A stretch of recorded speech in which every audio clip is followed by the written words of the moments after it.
नमस्कार बच्चों, मेरा नाम मीनाक्षी शर्मा है और मैं आपकी हिंदी टीचर हूँ। कैसे हो आप सभी? आशा करती हूँ कि आप सभी घर में स्वस्थ और सुरक्षित होंगे। आज मैं आपको आपकी पाठ्यपुस्तक बसंत भाग 2 का 15वां पाठ नीलकंठ का शेष पाठ पढ़ाऊँगी। ये कहानी महादेवी वर्मा ने लिखी है। इसमें हमने क्या पढ़ा था? मोर के बारे में पढ़ रहे थे हम। तो बच्चों आइए उससे आगे पढ़ते हैं। नीलाभ गिरीवा के कारण मोर का नाम रखा गया नीलकंठ। उसकी गर्दन कैसी थी? नीली आभा वाली, तो उसके लिए उसका नाम क्या रखा गया? नीलकंठ। नीलकंठ यानी नीला कंठ। और उसकी छाया के समान रहने के कारण मोरनी का नामकरण हुआ राधा, क्योंकि वो उसके साथ साथ रहती थी ना जैसे छाया, इसलिए उसका नाम क्या हुआ? राधा। मुझे स्वयं ज्ञात नहीं कि कब नीलकंठ ने अपने आप को चिड़ियाघर के निवासी जीव जंतुओं का सेनापति और संरक्षक नियुक्त कर लिया। सवेरे ही वह सब खरगोश, कबूतर आदि की सेना एकत्र कर उस ओर ले जाता जहां दाना दिया जाता था और घूम घूम कर मानो सबकी रखवाली करता।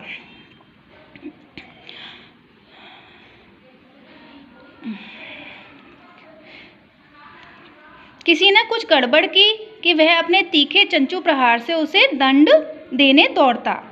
तो वो कौन कर लिया था? किसने? नीलकंठ ने अपने आप को क्या बना लिया था? चिड़ियाघर के जीव जंतुओं का सेनापति या संरक्षक नियुक्त कर लिया। खरगोश के छोटे बच्चों को वह चोंच से उनके कान पकड़कर ऊपर उठा लेता था और जब तक वे आर्त क्रंदन ना करने लगते उन्हें अधर में लटकाए रखता। वो क्या करता था? खरगोश के बच्चों को कान से पकड़कर ऊपर उठा लेता था और जब वो बहुत ज़्यादा रोने लगते तब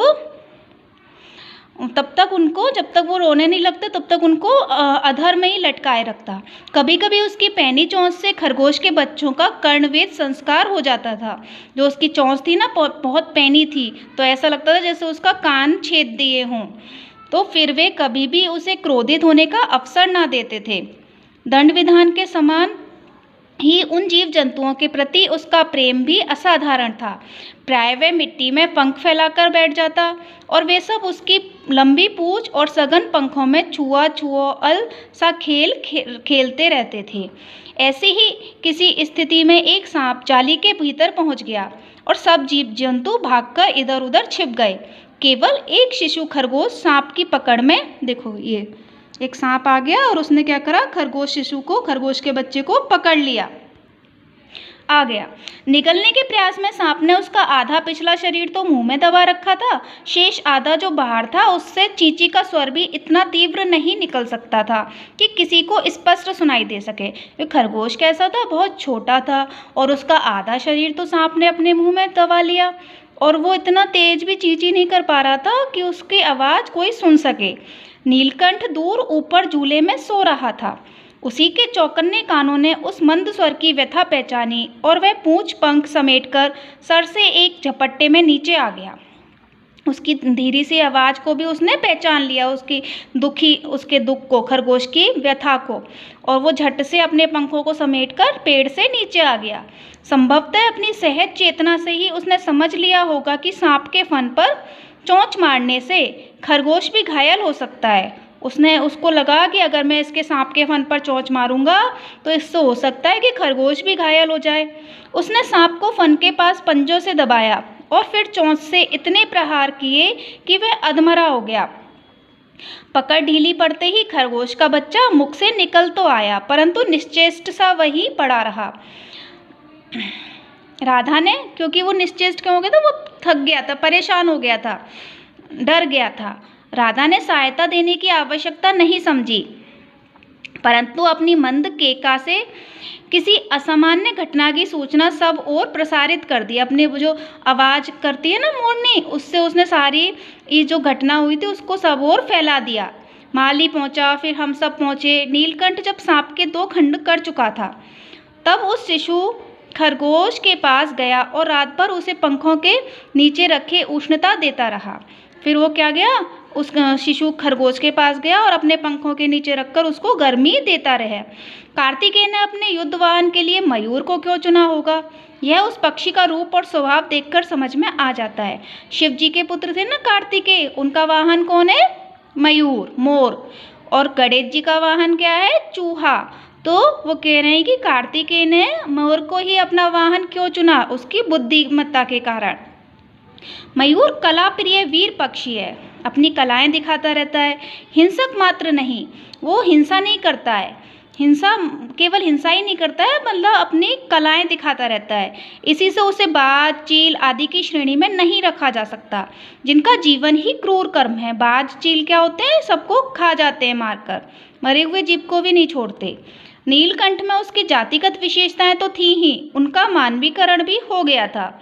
मेघों की सांवली छाया में अपने इंद्रधनुष के गुच्छे जैसे पंखों को मंडलाकर बनाकर जब वह नाचता था, तब उस नृत्य की एक सहजात लय ताल रहता था। आगे पीछे दाहिने बाएं क्रम से घूमकर वह किसी अलक्ष्य सम पर ठहर जाता था। राधा नीलकंठ के समान नहीं नाच सकती थी, परंतु उसकी गति भी एक छंद में रहती थी।